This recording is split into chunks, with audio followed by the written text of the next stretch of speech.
Right. So how was this activity? Interesting. It was interesting. Did it help you somewhere before recording you here in front of the camera?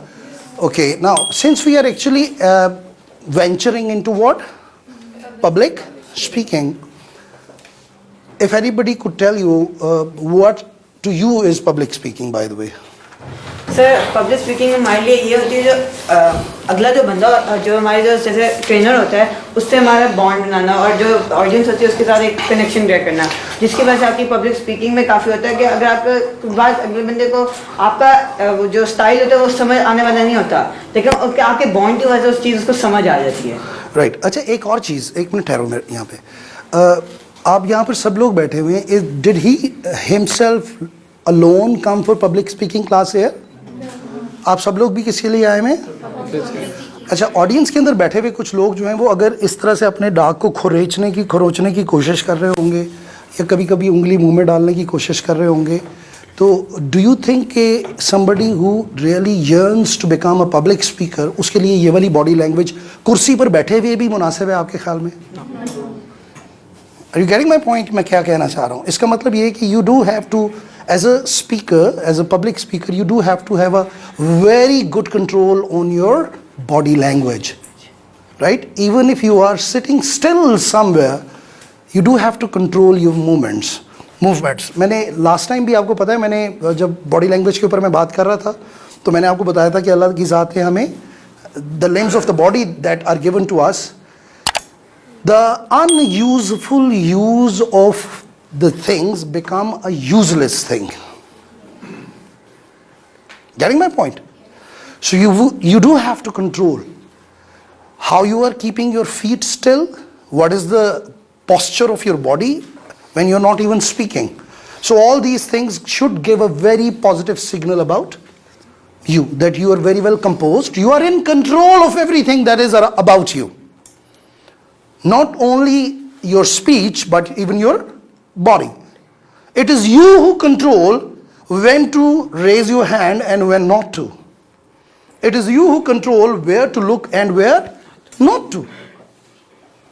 If you are sitting here and you are in control of all these things, and the time when you come on the stage, you may easily be able to replicate all that here, imitate all that here.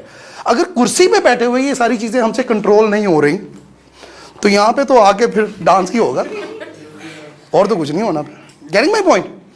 सो आपने you have to convince yourself from head to toe कि मैं कौन हूँ और मैंने क्या बनने का बीड़ा उठाया है, इस वजह से मैंने इस क्लास को ज्वाइन किया है. तो इसका मतलब ये है कि फिर हमारी मश्क जो है वो स्टार्ट हो गई, हमारे सफ़र का आगाज़ हो गया. हमने कंपोज्ड रहना है, राइट? हर इंसान में हर वक्त कोई ना कोई कमी तो मौजूद होती है, but if you are composed and in your control तो you can avoid showing that to public, right? And you can only show the better side. और होना भी ऐसे चाहिए कि आपके अंदर जो बेहतरीन चीज़ें हैं मुआशरे के ऊपर उन चीज़ों का इजहार करें, राइट? ताकि मुआशरा उससे अच्छी चीज़ें सीखे और मुआशरा जो है उसमें कंट्रीब्यूशन हो और दुनिया आगे से आगे बढ़नी शुरू हो जाए. चाहते हैं हम सबसे आगे बढ़ना और रेस शुरू हुई है और भागने का हमारे पैर भी किसी ने बांधे हुए, बल्कि कहा जा रहा है कि आ जाओ भागो, और हम भागने के लिए तैयार शायद, पता नहीं, हम ये सोच रहे हैं कि कोई और जो है वो रेस के ट्रैक के ऊपर आए, वो मुंह के बल गिरे, बाकी लोग थोड़ा सा हंसे हैं उसके ऊपर, that how ill he or she was prepared, ठीक है? और उसके बाद शायद मुझे मौका मिले और मैं जाके कोई सुरखाब के पर जो है वो स्टेज के ऊपर दिखा के. ऐसा नहीं होता. देखो, the leader in you, the best quality or the feature that the leader in you can display to the world around is what? The power and the courage of taking an initiative. क्या होता है taking an initiative? क्या होता है? शाबाश. क्या होता है टेकिंग एन इनिशिएटिव? शाबाश. कुछ करने की विल रखना. इनिशिएटिव का मतलब होता है कि सबसे पहले अपने आप को अवेलेबल कर देना। मैं पूछूं कि कोई ये काम कर सकता है, तो सबसे पहले आपका हाथ उठ जाए। मैंने ये तो नहीं कहा कि ये काम सबसे बेहतरीन कौन कर सकता है, मैंने ये तो नहीं बोला। Getting my point? मैंने क्या बोला कि सबसे पहले आके कौन परफॉर्म करना चाहेगा। अब वो परफॉर्मेंस जैसे भी हो सकती है। आपके ख्याल में मैं जो अभी इस वक्त आपके सामने एज अ ट्रेनर परफॉर्मेंस दे रहा हूं, मेरी बीइंग अ ट्रेनर पहली परफॉर्मेंस भी ऐसी होगी? शायद। Over the years people grow and people learn, people change, people improve. So how can I expect from you कि आज आपकी जो परफॉर्मेंस होने वाली है आपकी जिंदगी की शायद सबसे बेहतरीन परफॉर्मेंस हो। अगर ऐसा हो जाता है तो वो अल्लाह का करम है, ये उसकी तरफ से बरकत हो जाएगी। और अगर ऐसा नहीं हो पाता तो इसका मतलब ये नहीं कि मेरे ऊपर कोई ऐसा इंप्रेशन पड़ेगा कि सारी उम्र तुम लोगों ने ऐसे ही रहना है। आई नो कि ये आपका आगाज़ है। आपने जब पाँव पाँव चलना सीखा था, जब आप 7 महीने के, 8 महीने के, या 9 महीने या 10 महीने के थे, ठीक है, और आपकी नोजी भी बह रही थी ठीक है ना, तो उस वक़्त जब आप अम्मी जो हैं वो किचन के अंदर खाना बना रही थी, बहन भाई सारे स्कूल गए हुए थे, अबू भी ऑफिस में थे, तो you first time from your own self आपने बेड का कोना पकड़ा, बेड की लिनन पकड़ी, आपने कुर्सी को हाथ रखा and you tried to stand up on your feet and you just went down. So did you feel discouraged? You started feeling like springs in your legs. आपको वो बार बार उठने में और बार बार गिरने में मजा आना शुरू हो गया। बाजू का तो बच्चे खुद गिराते हैं अपने आप, जानबूझ कर खड़े होते भी गिराते हैं अपने आप। they love it. तो वही बचपन अपना जो है वो दोबारा लेकर आइए। कंसीडर, ये बार बार खड़े होना, बार बार गिरने वाली मश्क ही कंसीडर कीजिएगा। When you come here, sometimes in front of the camera you just feel that you are choked. So what you have to do there, and then take a deep breath.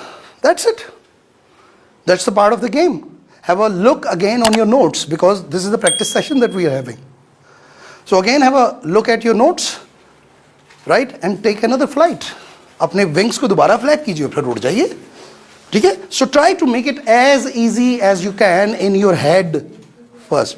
But बेटे उसके लिए जो सबसे important चीज़ ये थी, आपको पूरा 1 हफ्ता दिया गया था, आपको पूरा 1 हफ्ता दिया गया था, और आपको पता होना चाहिए जब मैंने आपको इंस्ट्रक्शंस लिखवाई थी, मैंने आपसे क्या बोला था, आपने कितनी मरतबा इसे प्रैक्टिस करना है? At least 100 times. आप में से कौन है जिसने 100 टाइम्स किया? अच्छा, कौन है जिसने 50 टाइम्स किया है इसको? 50 टाइम्स आपने किया, this is good.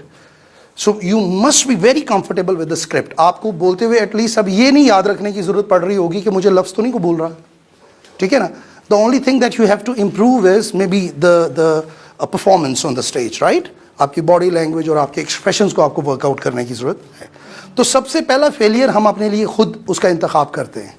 You were given the instructions as per my own experience. I told you that if you have said it or done it 100 times at home, you will feel it far easier on the stage. ठीक है?